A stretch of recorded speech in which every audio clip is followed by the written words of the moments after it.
Good morning, everybody, and welcome back to the channel.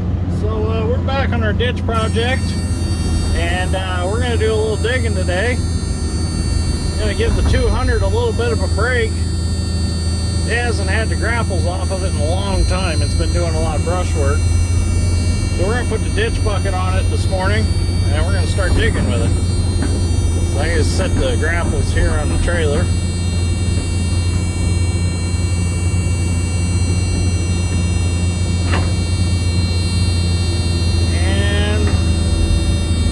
Swing over and get my ditch bucket.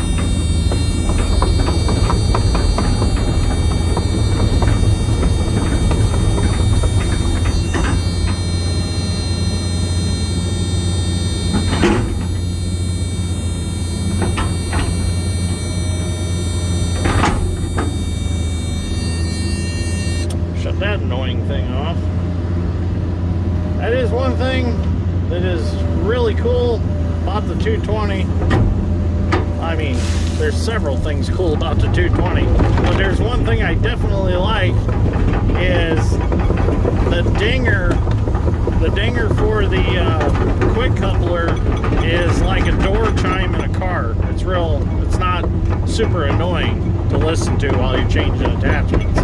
This one just drives you crazy. Okay, so I'm gonna travel around to the start of the ditch and we'll start digging. Dad's on that side of the ditch. He's gonna go take out them bushes and that one tree right there in that low spot so that they can farm it. When I was over there before, they hadn't said if they wanted that out yet. Well, then over the weekend they said they decided they wanted that out because they are gonna try to farm that. So he's gonna go do that with the 220 while I go dig. This bucket doesn't go on the 220. We've talked about that before, so that's why I'm going to use the 200. I've got my eye on a central fab payloader bucket, and I think I'm going to get it, make the ears for it, and the top tube and stuff, and make a ditch bucket out of it. So that'll give me a nice sized ditch bucket like we run on the 270. So it's going to be a little fabricating, but hey, more video content. I'm sure everybody enjoy it. Alright, let's get started. We're at the beginning. I always dig upstream.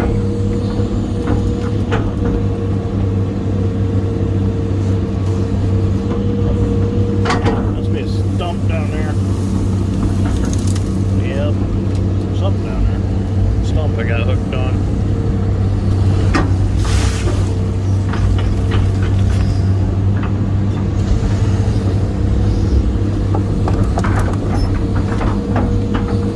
Bit deep here to start with, and in sand hill.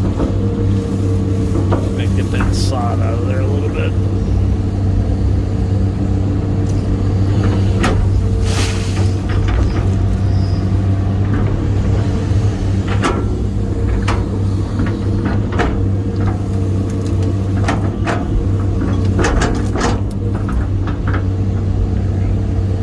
Yep, there was a rotten stump down there.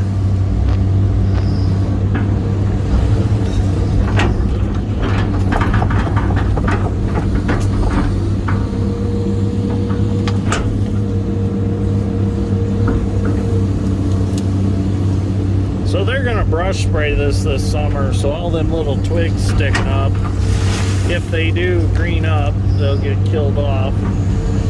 They'll just wither away.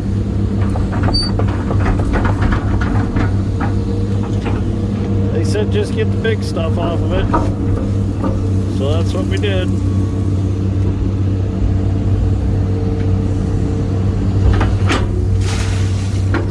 That road culvert here could stand to be lowered a little bit.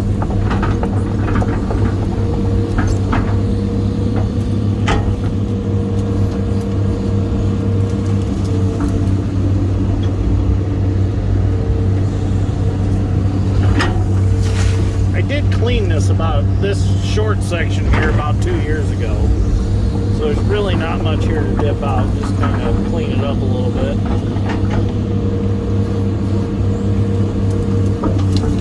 When I first dug it, I took like 2 foot out of it, or cleaned it, I should say.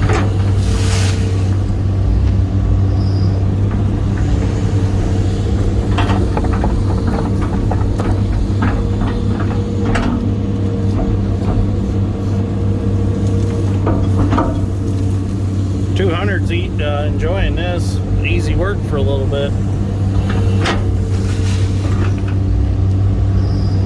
Probably digging trees out is probably the most abusive thing other than demolition you can do with an excavator. I mean, it's just you're stalling them out, pulling on stumps and stuff. You know, you're putting all that fatigue and stress on the structure of the machine. Where digging, you're just scooping and lifting and swinging and dumping. You know, it's not really stalling it out.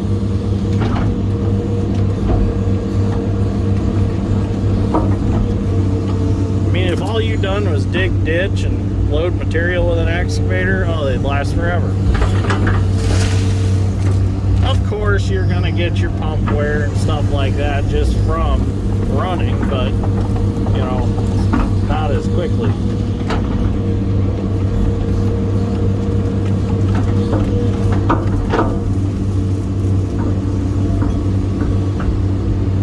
Start throwing it this way now.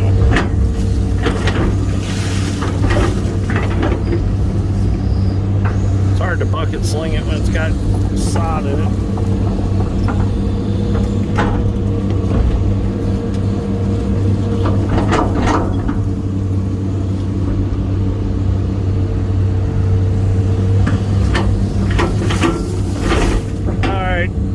Get some video here in a little bit. When I get down to the low spot, I'm gonna set the tripod up and we'll get some video outside, because that'll be through the soft ground. It's gonna be a lot of fun because it's pretty soft. It's muck and it's low, so that's gonna be some good video.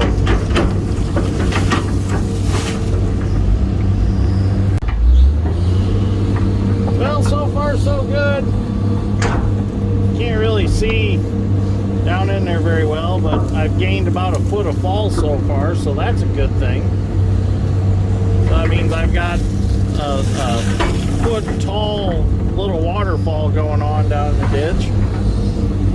Right now, the success of the tile is kind of riding on me getting this ditch properly dipped to the proper depth, because when they started the ditch with their tile, the lower they can be at the ditch means the more cover that they can have out in the field. And if they're going through a low spot, they won't lose their cover and they won't have to stop tiling, so they'll be able to go farther out into that low spot. Because as you tile, you're constantly going uphill. You're putting grade in that pipe, and eventually you'll ride up out of the ground. Well, you want to keep about, I've always liked to keep at least 16 inches of cover over a tile when I put it in, if not more. 16 is like, I feel like the absolute bare minimum. At that point, you got to be super careful, you know, going out there with deep tillage tools, because you'll end up getting in that tile. But if you're in a muck situation where you don't have a lot of cover, you just have to discipline yourself to just doing shallow tillage work, like running a disc, or you know, a chisel plow or something like that, shallow. But if you can get plenty of fall at the ditch, you can get plenty of depth when you start, that's the success of your tile. Now I have in the past put tile in perfectly level, just because there was situations where if we put any grade in it, we would not have any cover over it, or very little cover. So, and at that point, you kind of rely on the water to kind of run out of the pipe on its own, but the point of least resistance is where it's going to go anyways. So if it can go in that pipe and go out the ditch easier than seeping through the ground, well, you won the battle there. But it also runs the risk of the tile starting to silt up inside, because of a little bit of sand getting in. It can't keep itself flushed out.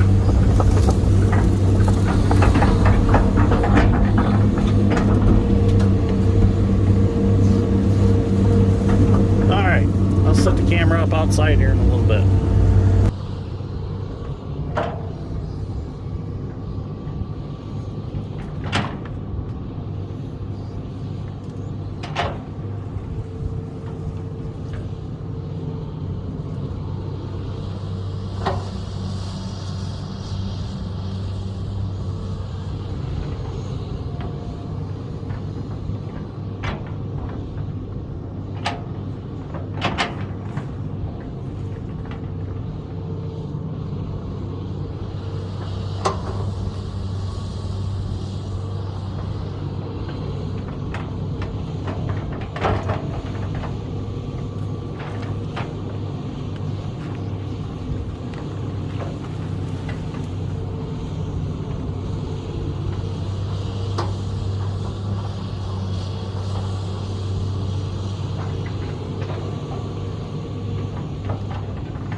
Well, I got to this muck spot. As you can see, it's kind of a bowl right here with a ditch running through the center.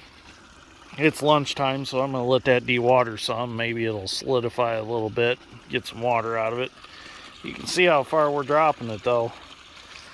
I've had to go back through there a couple times because it's pretty sloppy because it hasn't been dug in years and keeps sloughing off on the sides, but getting it opened up, it'll eventually dry out. It's just everything's so saturated with water because the water's been kept so high in it.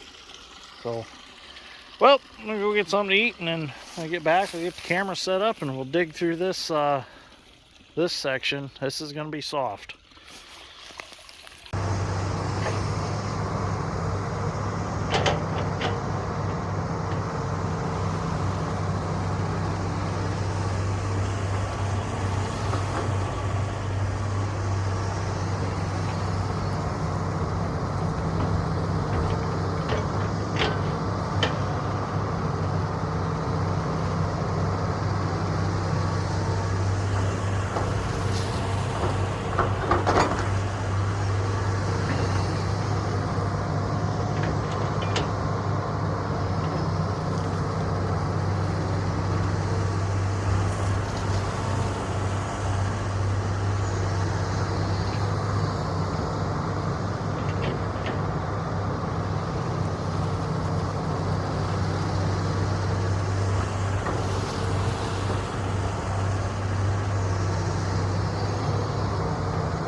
video just how squishy it is out here. It's soft though. There's just a lot of mud in this ditch that's got to come out. That's why I'm taking 3 or 4 buckets at a time before I move. Trying to set it over there, that way if I need to go back and dip something out, I'm not traveling back through it.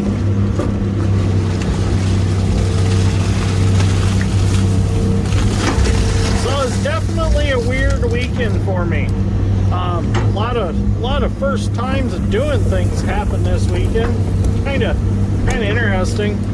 Now my dad always says things run in threes, and you know, like something breaks, something's gonna happen 3 times in a row, you know. Well, this weekend was one of them deals where 3 things that don't normally happen happened. The first thing was running an Oliver tractor. Never run one in my life. That was weird. And then I brushed my teeth in the shower. That was kind of weird. The reason I brushed my teeth in the shower was because I got up late Sunday and we were supposed to be down in Frankfurt for a birthday. So grabbed my toothbrush and toothpaste and jumped in the shower and brushed my teeth in the shower so I could get done quicker in the bathroom. Well, then we go down there and we're sitting there, and it was Madison's niece's birthday. She turned 8 years old. And we're sitting there, and Madison's dad jumps up and he's like, tells me and Ryan, which Ryan is Madison's sister's fiance, he's like, you boys want to go to an RV and boat show, or boat show and RV show? We're like, yeah. Where's it at? He's like, oh, it's only 5 minutes down the road. It's not too far from here. So we get in this truck and we take off, and he puts the directions in his GPS, and it says Indianapolis State Fairgrounds, 25 minutes. Like, I thought you said it was 5 minutes away. He's like, yeah, I kind of thought it was. He said, I guess it's 25 minutes away. I'm like, all right, that's fine. So we go to the boat and RV show, and that was really cool. Never been to a boat and RV show. That was a first. So definitely was a weird weekend. And trust me, I'm not going to buy a boat anytime soon. I'd like to buy me a nice side-by-side in a camper before I buy a boat. Although maybe someday I'll own a boat. But you know what they say about a boat? It's like a hole in the water you throw money in. But I will say there were some really cool boats. I got to sit on a $317,000 pontoon boat. That was kind of cool. But I just don't see the return on that investment. You know, you spend $317,000 on a piece of equipment, at least it's going to make you money. I mean, what money can you make with a pontoon boat that's 900 horse? I suppose you could go use it as a tugboat and maybe dock a ship every once in a while at 900 horse. But just not for me. Don't get me wrong, I don't have anything against people that have boats. It's just one of them things that I don't enjoy being wet all that much. I'd rather stay on the dry ground, I suppose. They did have some really cool aluminum boats that were made for like duck hunting and stuff like that. And I seen potential with one of them for river work because they were really wide bottom boats. And you know, the wider the bottom seems like the more stable the boat. So I'm like, that would be perfect for like leaning over the side with a chainsaw and cutting trees and stuff. And getting cables on trees to get them drug out of the river.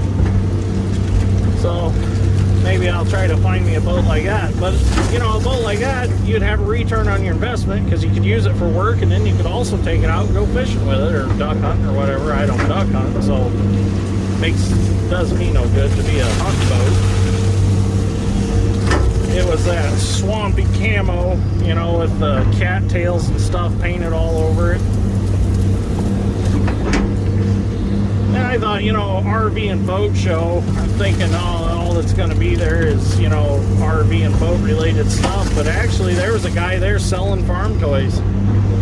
My my buddy Jacob Zodi from ZZ Diesel, he had a booth set up selling, you know, promoting his products for diesel trucks. So it's cool to run into him. I haven't seen him in probably 8-9 years since I quit truck pulling. So it was a cool weekend. Had a lot of fun this weekend. Felt good to just get away for a while, I suppose. Although it seems like it's completely backwards, you know, I should have went to the farm show in Louisville, Kentucky, and not a boat show. But hey, you know, it is what it is. I couldn't make it to the farm show, unfortunately. Somebody's got to stay here and make good YouTube videos while the other YouTubers are playing.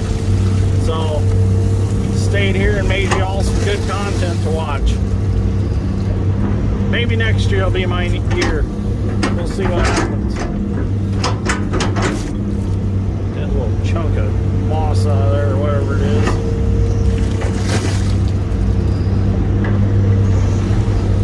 I really wanted to go to the Construction Expo in Vegas this year, but that's just not going to happen. So I'm going to have to stick around. Got a lot of stuff for Dad and I to do. We'll talk about that later on now.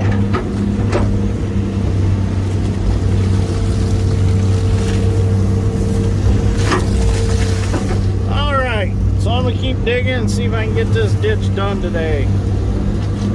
The rest of it's probably going to be kind of boring because it's just through the sand and no risk of getting stuck or anything. It's not soft, not like digging on a waterbed. It's looking good though. Getting fall, getting the water lowered. Alright, I'm going to keep digging. So right here's a really good example why you should clean your ditch before you run your tile.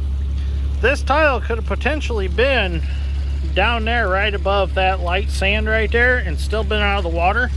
They would have gained probably another, what is that, 2 feet of depth on this tile. And that would have mattered out there. I don't know if you can see it. Where's the surface drain? There's a yellow surface drain right out there. That's where they had to end with that tile, because by the time they got out there, it wasn't deep enough to have enough cover on it. If they would have put it in deeper right here with the ditch being dug, they could have probably potentially run that tile all the way to the road through that low swale right there and dried that up. So it's kind of why it's important to do a little ditch work before you start running tile. So there is one more down here I got to dig around. But I thought this was a good example to show you what I was talking about, you know, having the fall and then having the cover over your pipe. So we'll talk about more of this when we start tiling. Well, we've almost made it to the end here. It's about dark, but it is almost 6 o'clock and it's still daylight. So that's nice. That means the days are getting longer. That's what I like to see. I like long sunny days. Get a lot done. So this end down here is pretty bad.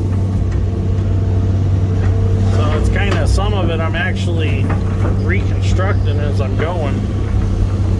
It's got some washed in areas. A lot of dirt in here.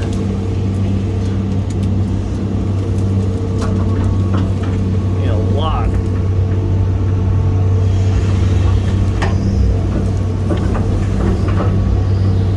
Got a lot of dozer work to do on this one.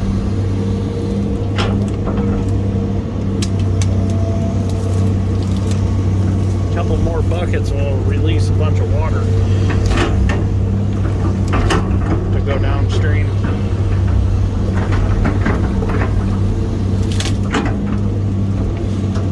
Probably what I'll do is come back tomorrow and go through. I'm sure there's going to be a few snags and stuff that I'll have to dip out. I'll dip them out on my way back to the road to load up and leave. There's always going to be snags. You know, I don't care what you do, you've always got twigs and stuff that end up congregating in areas and getting caught.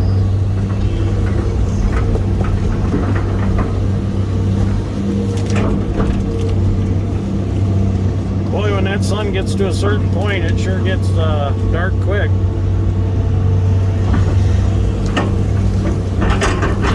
Need to get some lights fixed on this hoe.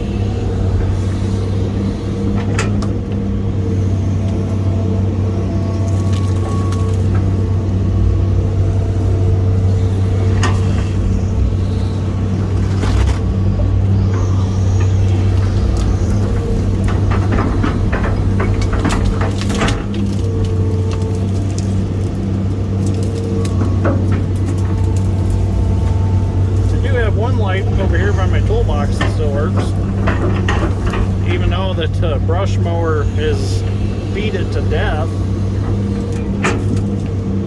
It's actually missing LEDs out of the light bar and it still works. Pretty impressed with it.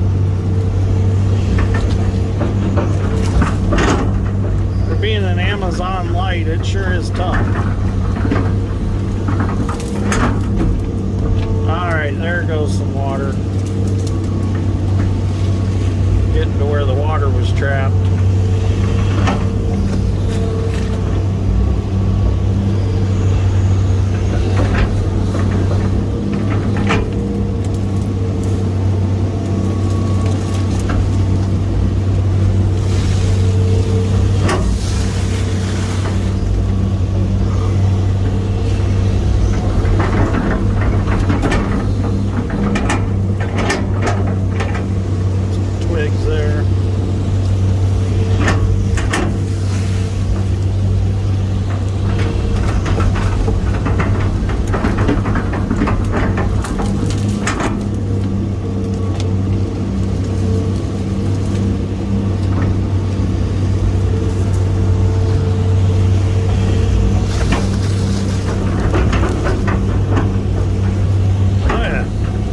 Going somewhere now.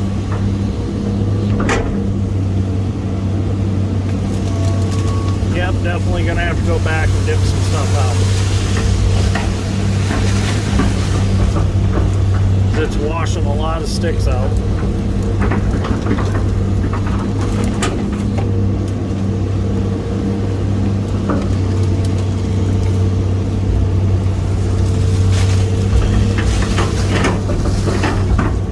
Always rewarding to see that water flying away like that.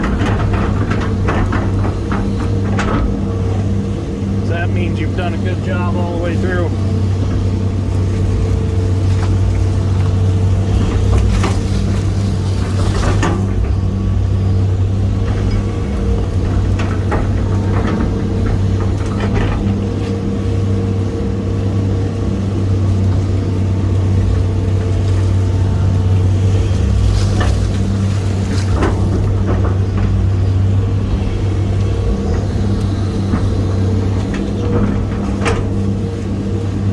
Flushing a toilet. No, I didn't say it's like smashing a toilet. I said it's like flushing a toilet. I know there for a while we were smashing toilets, but now I guess we're flushing toilets. I guess this excavator is like Drano in a drain. Instead of scrubbing bubbles in the toilet.